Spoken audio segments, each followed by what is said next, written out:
Halo semuanya, Assalamualaikum warahmatullahi wabarakatuh. Salam sejahtera bagi kita semuanya. Berjumpa dengan saya Haris di channel YouTube Hariska Vlog Info Bansos.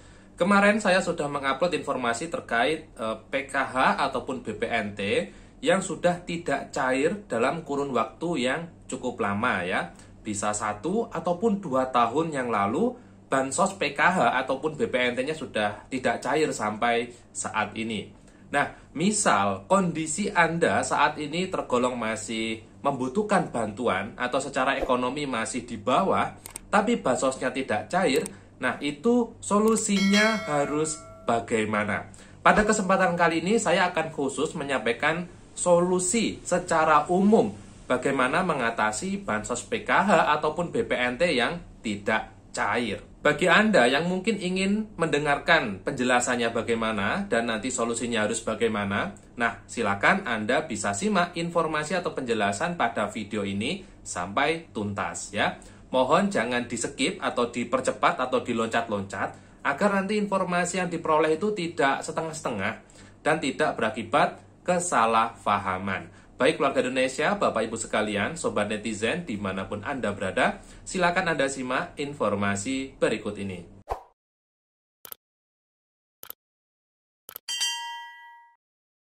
Bapak Ibu sekalian, seperti yang tadi saya sampaikan pada pembukaan video, jadi langsung saja, terkait kendala bansos tidak cair, baik itu PKH ataupun BPNT, yang sudah tidak cair dalam kurun waktu yang cukup lama, bisa 1 ataupun 2 tahun ya. Sedangkan secara ekonomi masih sangat-sangat membutuhkan bantuan atau bisa dibilang masih sangat rendah ekonominya. Nah, itu kira-kira solusinya bagaimana? Sebelumnya perlu difahami bahwasanya penyebab ketidakcairan bansos itu faktornya banyak ya. Tidak akan saya bahas panjang lebar pada kesempatan kali ini terkait penyebab tidak cair ya. Jadi pada intinya penyebab tidak cair itu bisa jadi karena data dukcapilnya yang belum valid ya. Bisa karena gagal omspan, bisa karena tidak transaksi ya. Bisa karena ada perbedaan nama pada KTP ataupun KKS dan lain sebagainya. Lalu solusinya agar nanti bisa cair kembali bagaimana? Jadi solusi yang nanti akan saya sampaikan ini adalah hasil analisa saya pribadi ya. Jadi perlu digarisbawahi, solusi yang nanti saya akan sampaikan adalah hasil analisa saya dan kawan-kawan, begitu ya.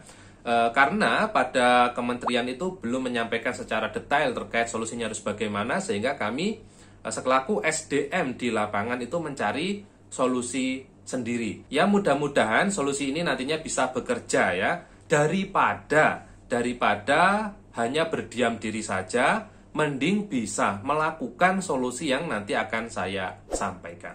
Yang pertama, yang perlu dilakukan ketika mengetahui bansos PKH dan BPNT sudah lama tidak cair, entah 1 ataupun 2 tahun ataupun lebih. Yang pertama, update data Dukcapil Anda. Data Dukcapil itu adalah data kependudukan dan pencatatan sipil. Itu adalah kartu keluarga dan KTP. Jadi silakan diupdate dulu atau dicetak yang terbaru dengan kartu KK dan KTP yang saat ini ya. Jadi kalau KK-nya itu sudah lama, yaitu silakan diperbaharui dulu dengan KK yang baru yang sudah ada barcode-nya ya.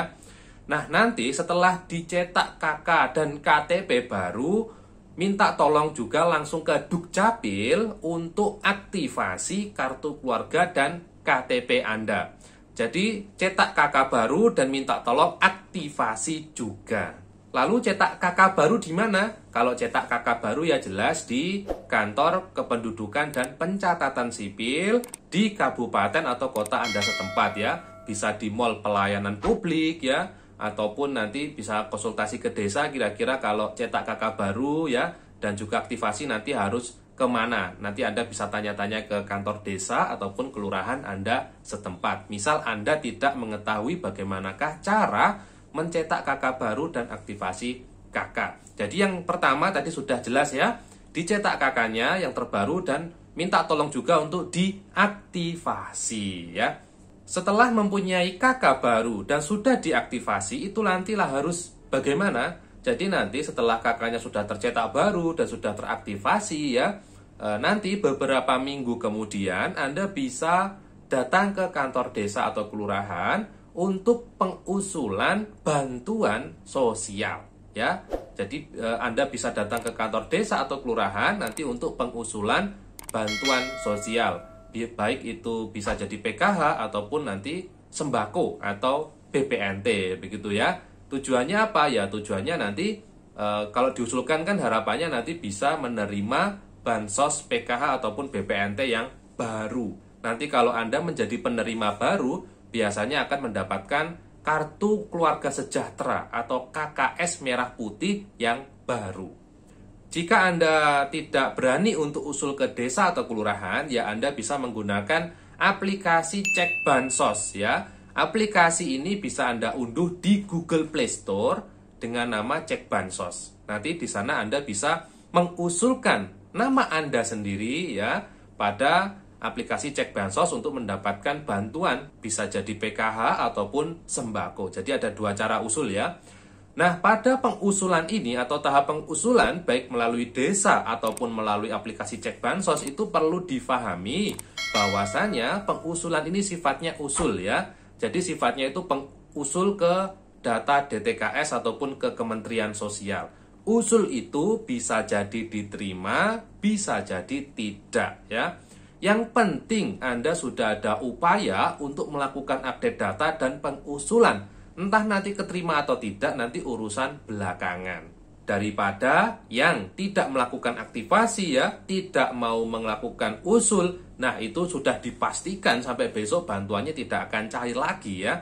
Tapi kalau sudah ada upaya aktivasi KK ya, usul baru, nah itu masih ada kesempatan. Ya, kesempatan untuk mendapatkan bantuan sosial baik PKH ataupun BPNT yang baru. Apakah setiap usulan akan diterima? Belum tentu ya. Jadi perlu diperhatikan, setiap usulan tidak pasti diterima. Melihat kuota kursi kosong bansos yang tersedia.